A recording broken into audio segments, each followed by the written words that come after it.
To hell with the date on your birth certificate. Let's talk about what we have in common across generations. Life, sex, and tech at any age. Welcome to Age Blind with Nancy A. Shenker. Hey, boys and girls. Welcome back to Age Blind, where the date on your birth certificate means shit. We focus on what we have in common, sex, life, and tech across the generations, and I don't really care what the date on your birth certificate is. Today, we have a wild and weird group lined up. In our Hot Summer Fun series, we've been tackling all kinds of sex, life, and tech topics. And because I love props, I have my summer Barbie, complete with her drink. But if she gets too drunk, I just put her to the side. And then I've got my Nancy AF thermometer because it's getting hot in here. So yeah, the temperatures skyrocket over the summer. In Arizona, it goes up to 120 degrees. And that can prompt some pretty fucking weird behavior. And I'll never forget the Summer of Sam back in 1977, where we were all just terrified to go out because it was a psycho killer on the loose, literally. So that was a memory of summer, which was not so pleasant. But today we're going to talk about pleasant things that can happen over the summer, too. In fact, I just discovered that there's a directory of all the summer festivals, and there's a Standing on the Corner festival in Winslow, Arizona. So I may have to go up there.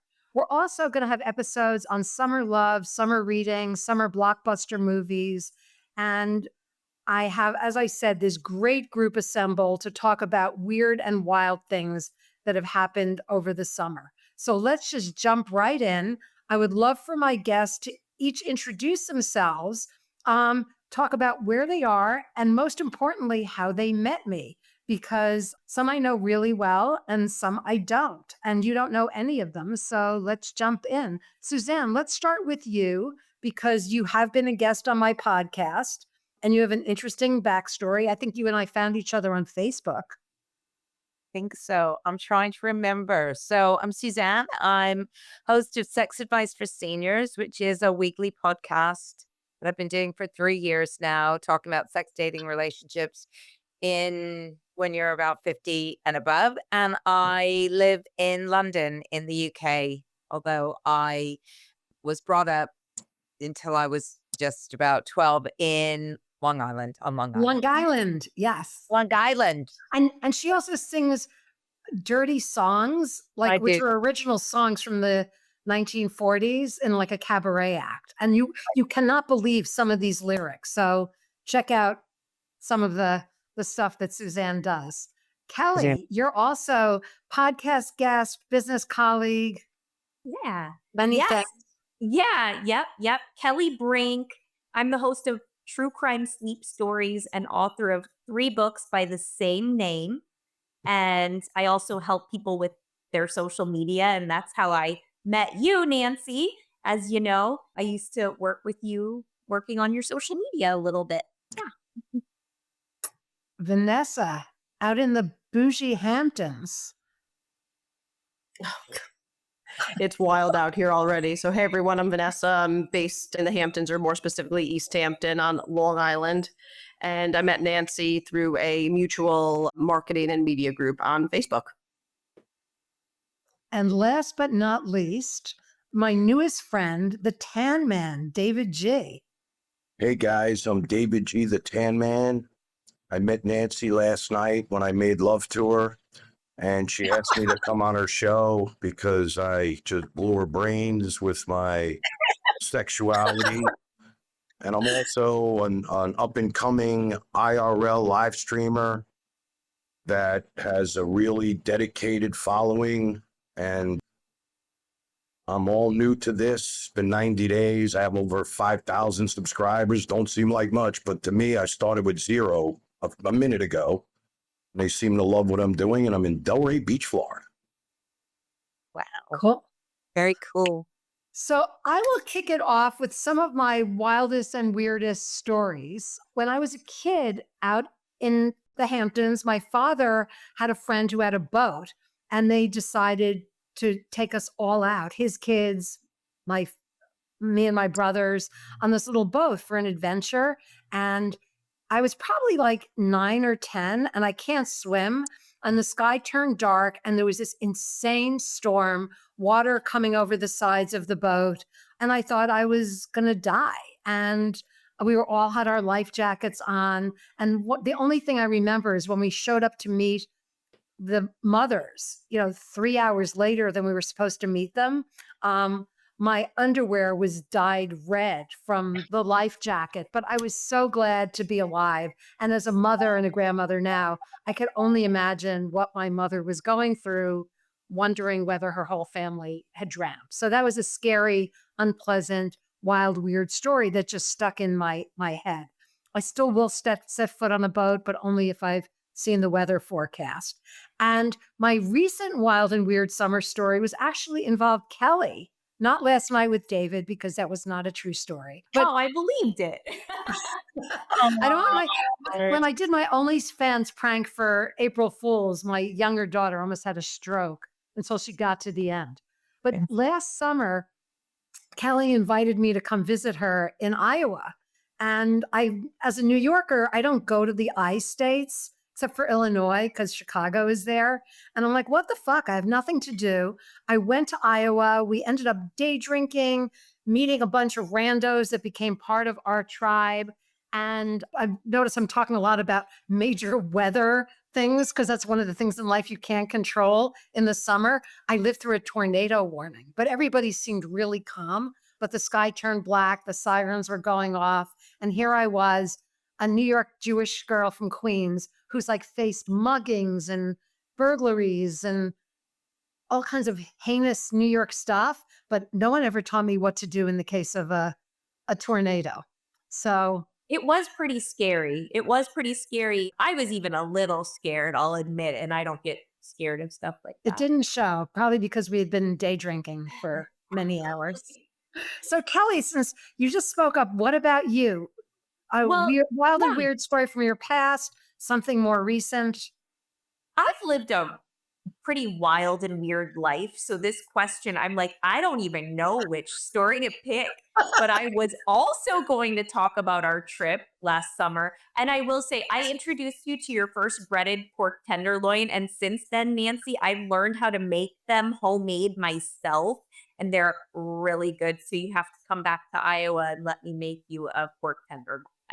But that was just such a fun trip. It was a little wild too. I thought we met up with, remember these random men? There were like 20 men who asked us to go to dinner, and they took us to this beautiful dinner, treated us to wine and amazing food and drinks. And that was really fun. And we made a lot of friends on that trip. That I wanted to keep it kind of G-rated. So, but that was not necessary. There is a picture of me that pops up in my Google photos where this 20-something-year-old drunky girl was literally straddling me with her crotch on my neck, wearing a cowboy hat and telling me how much she loved me. Young drunky girls love me because I'm like the cool grandmother. So it got pretty wild. You may or may not have kissed someone. I'm going to zip my lip about that, but that was fun. Summer is just my jam. My birthday's in the summer. I used to go to Minnesota and spend every summer on a lake with my family. I just have so many good memories. There's a music festival I go to every summer.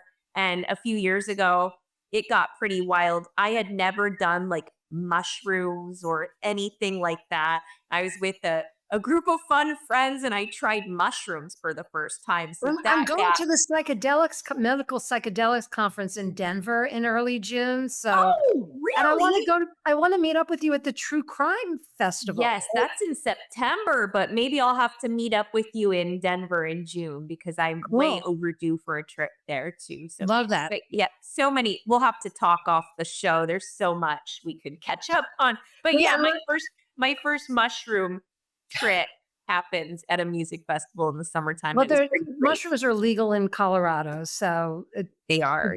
Should be fun times. And this is like proof positive that even you could be like 2 decades apart and still share fun, wild, weird adventures, which is a really good segue to Suzanne and how you spend your summers. Oh God, I feel like my story is just like so extreme compared to Go all these for it. Go stories. for it. So my probably my most extreme experience, it's still probably down there as one of my most extreme experiences, is I was having a casual situation with somebody who invited me to a naturist village in France called the Cap d'Agde, and with some friends of his. And he said there was going to be two other guys and two women, and we were all going to go to this naked village and hang out. There'd be some clubs, some adult clubs there, and some stuff to do. And I thought that sounded like a pretty wacky thing to do. So I turned up with these people. And what I didn't know is I was the only non-pro woman of the group. So the other women were pros, and because they were hired for the 4 days that we were there, they were just like they were gonna put on a show every day for anyone who wanted to watch a show. Well, if you And could just tell everybody what the CAP is, I know yeah, so because the Kaptag is the biggest naturist village in the world. It is basically a town, a naked town in France. And in this town of 40,000 people during the summer, it's a walled town. So when you go in, you get a pass to go, and you have to show your pass, otherwise you can't go in. And everything goes, assuming the weather is good, everybody is naked all the time. Like food shopping, they're naked, eating, they're naked, going to the clubs, going to the beach. It's a very long beach. And because it's France and naturism is widely accepted there, you get children going there, you get families, and you get like a very large proportion of swingers who go there. And when you go to the end of the beach, that's where those people go and basically have sex in public, and so that they can enjoy that with other people who might want to watch or join in or whatever. and And it's because on booking.com. I mean, I did research yeah, I mean, it's after like you could book it like any other hotel or it's not motel. like hedonism. It's an actual town, Right. like not everybody that goes there wants to have sex in public, lots of people. But the women that I was with did want to do that. And frankly, at the time, I was like, what the hell? It wasn't until later that actually my friends told me that I was the only one who actually paid to go of the women, that these women had been paid, right? And I had paid for the experience. But after about 2 days in the village, the word got round that we were the freaky people. And so people used to say, as we wandered through the village, there are the crazy English people. There are the crazy English people. So that was like, I'll never forget that time ever. I mean, it was totally insane. Kelly, we've got to And up our game. Breaded pork tenderloins and day drinking just don't hold a candle to that. I and have I some wrote about stories it. I that wrote work about it for in dear my life. memoir. Yeah. So, All right, Tan Man David G. You didn't tell me my most recent one. That Oh, was my old one. Sorry, go I'm for it. listening and I'm enjoying And- her story.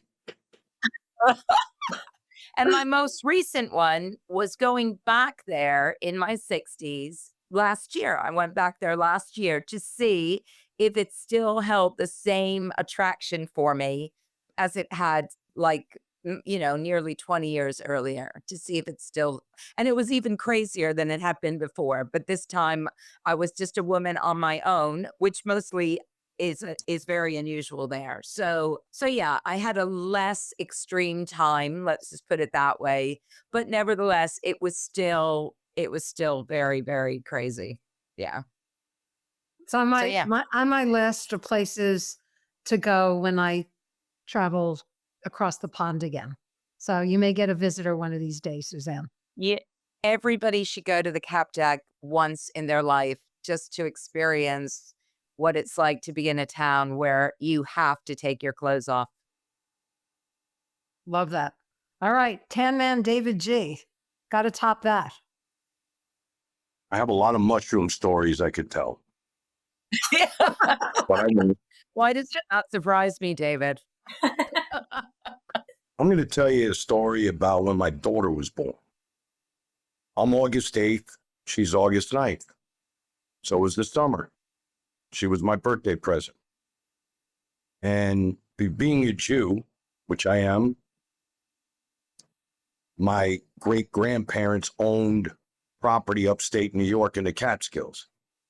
And they were part of building a temple when they came over from Germany and escaped the Holocaust, which is now a national monument building, can't be taken down, but it's a temple.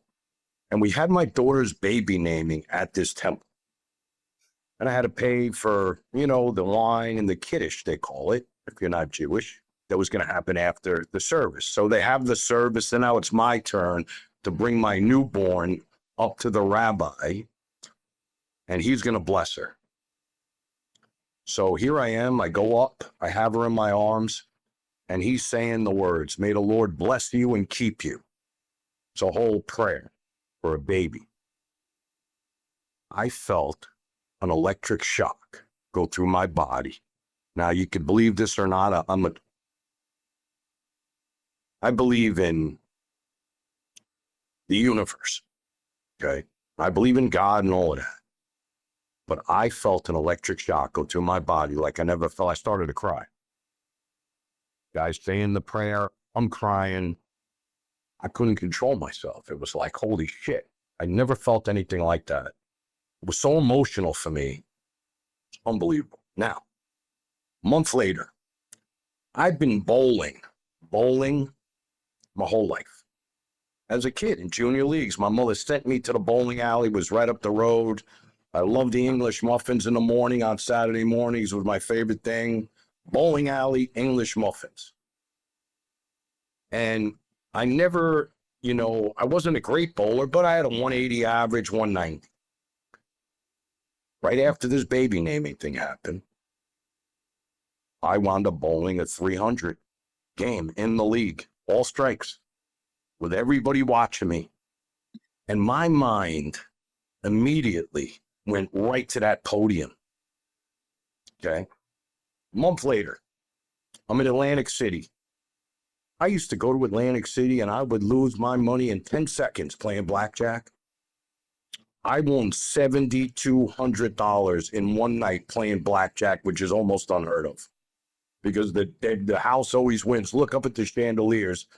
You'll see how they pay for that with your money.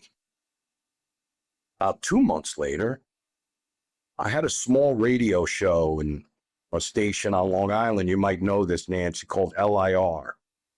It was a rock station. I got a call and I wound up on K-Rock, the biggest radio station in New York for 3 years. Howard Stern was on there, Opie and Anthony, the radio chick, all of them. And then they automated everything and became Today's Music, and everybody was gone. He went to satellite radio, and I went a different direction.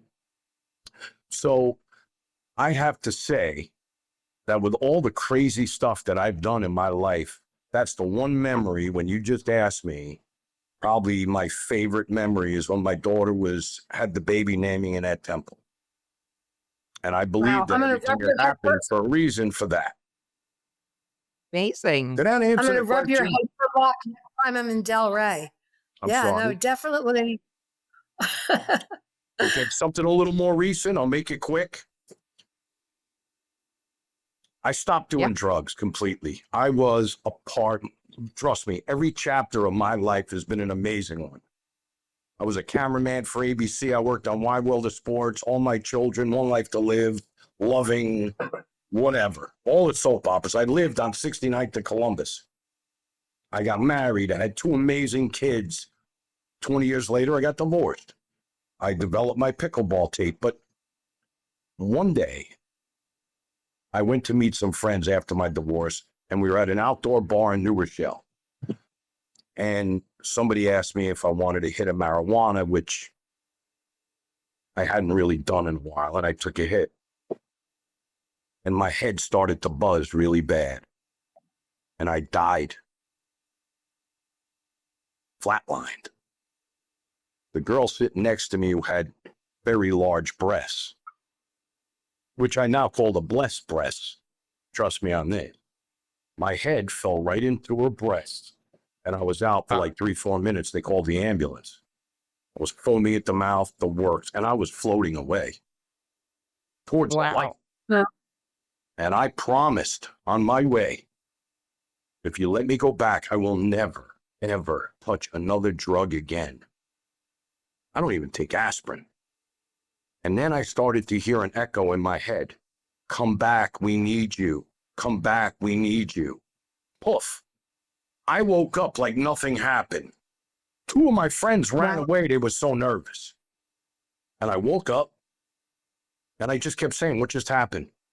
What just happened? I must have said it 50 times. So like, you were dead, bro. And from that day on, I haven't been sick. I slept with COVID.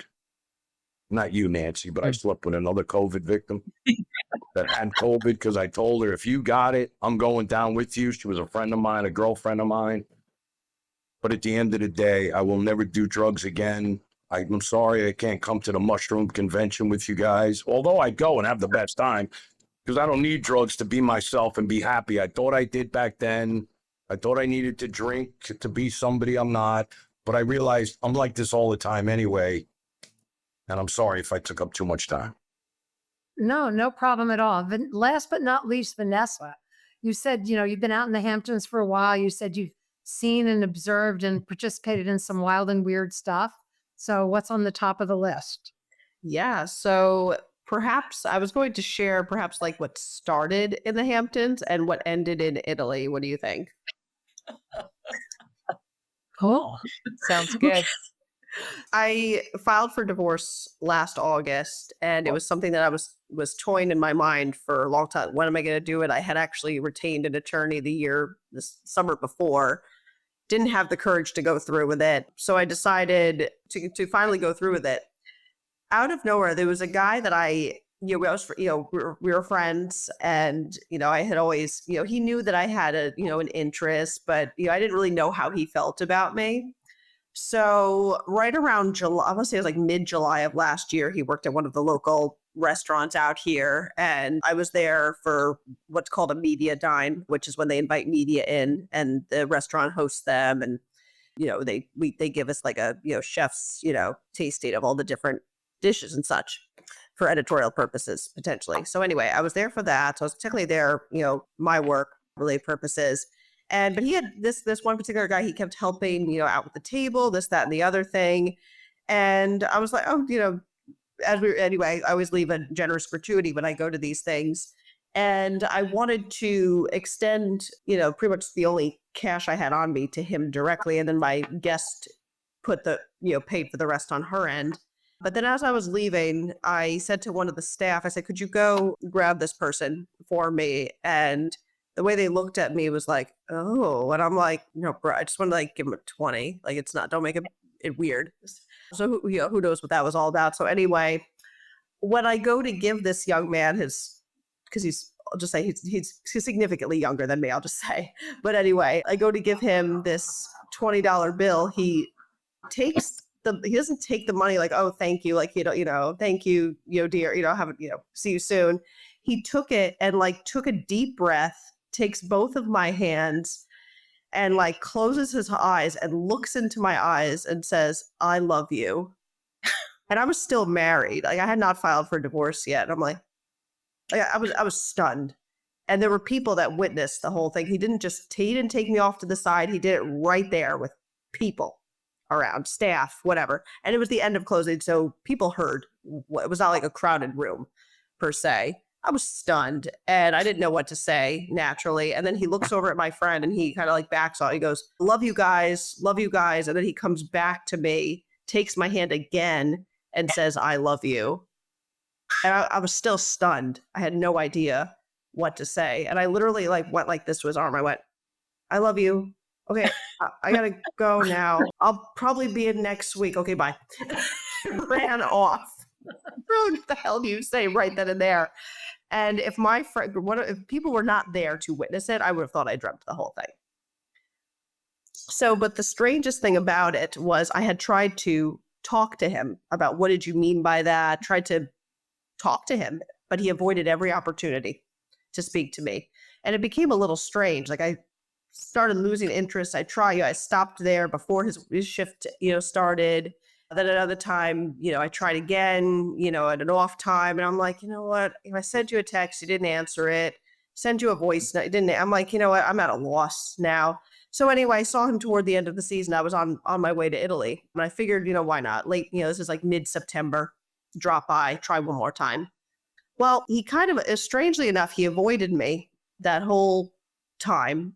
And then I finally finally had a moment to confront him, so to say. And I said, "What's going on?" I said, "You've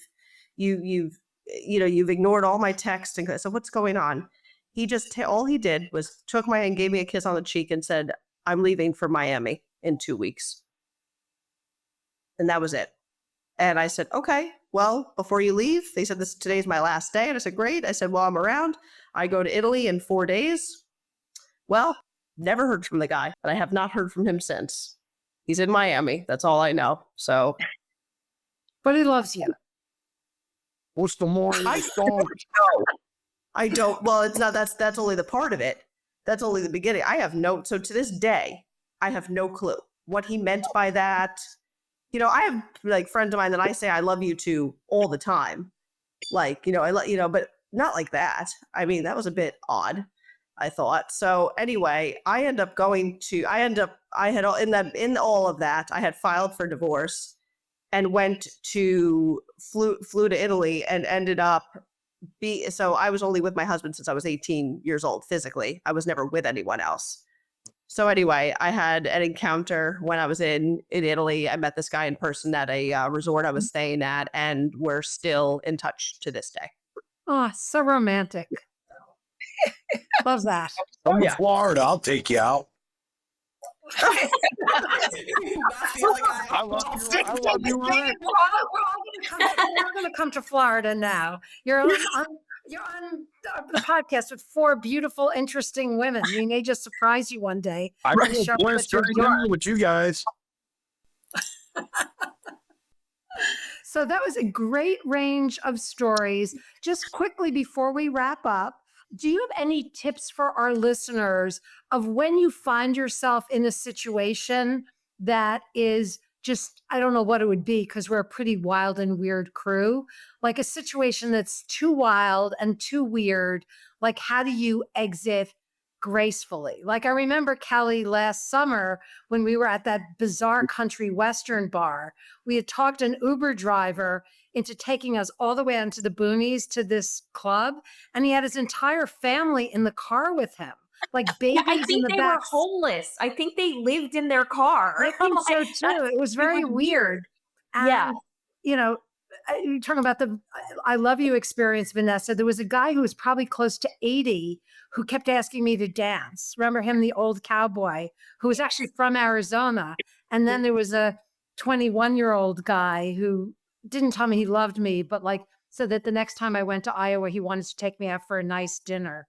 And that was the kiss. He did kiss me. Oh, that's But nice. there's a picture somewhere in my camera roll of the guy, in addition to the young woman straddling my neck. So if anyone thinks that nothing weird goes on in Iowa, that's it. But I've been in situations where I've walked into rooms and I could just tell right off the bat that it's not my crowd. Yeah. There's probably nothing too wild and too weird, but I just always have an exit plan. Yeah. Anyone else? Do you ever have, again, I picked you all because you have no filter for the most part, but have there been situations where you've had to exit, and how did Yes. you do it gracefully? Do you I knew not you would. know the Irish goodbye, Nancy? The Irish goodbye. Which is The what?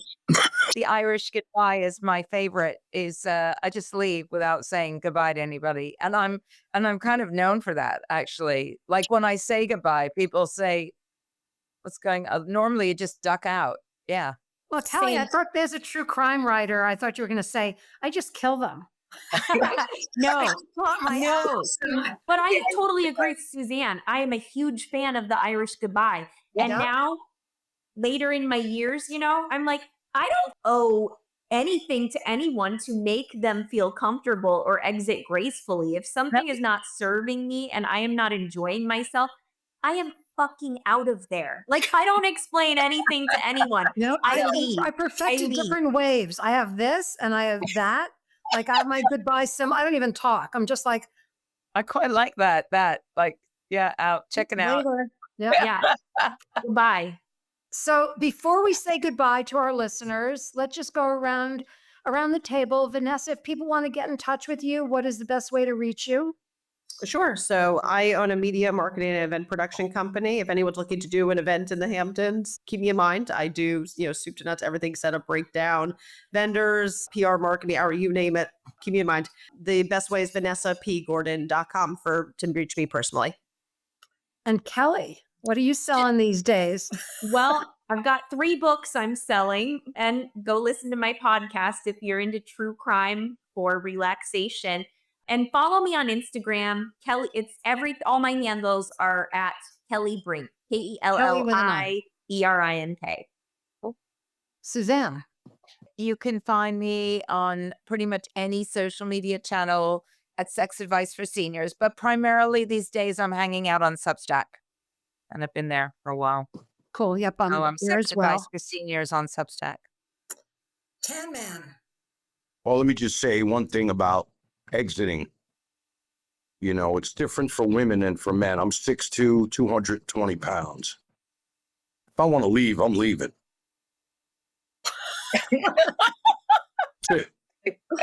Later, dipshit. Yeah. I'm gone. But I'm a very polite person, and I listen. I'm not a tough guy. People love me. I'm always helping people. I do for people. Like I ran out in a hurricane to help a woman who was stranded that called me persisting. So, people call me when they need help. They know because I don't have the beard or the ink. No disrespect to you, beautiful lady. I love your ink, Kelly.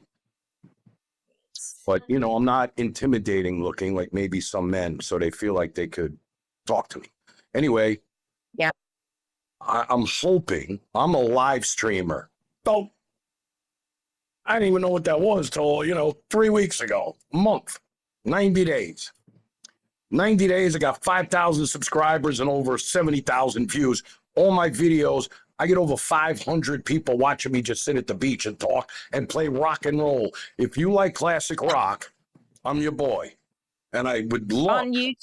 I'll Are you have on any YouTube? one of you on my show. I feel like I just made all new friends here. You want to We promote did. your business? I have really loyal followers. It's crazy.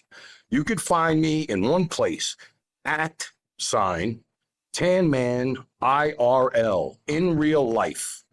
Now, it's more of a variety show than in real life because I go to the beach. I bring you to play pickleball. I'm an ambassador for pickleball. So it's @Tanman IRL. The chat is blowing up every time. It's crazy On what what's going on streaming with me. You don't have to platform? donate money. It's okay. I'm not looking. Just hit the like button. And you're looking You're at Is it a Twitch phenomenon. or where? I'm sorry. Is it You're on Twitch YouTube or and Twitch TikTok. or what streaming platform? I'm on YouTube. I'm sorry. Okay. I'm only on Yeah. YouTube right now. I need a little help because I'm still computer illiterate. And somebody just pretty much set me up with all this and said, dude, go to town. I do 4 or 5 hours by myself, sitting right here in this chair, just playing great music and following the chat. And I make everybody feel like family, and I get trolled off the charts.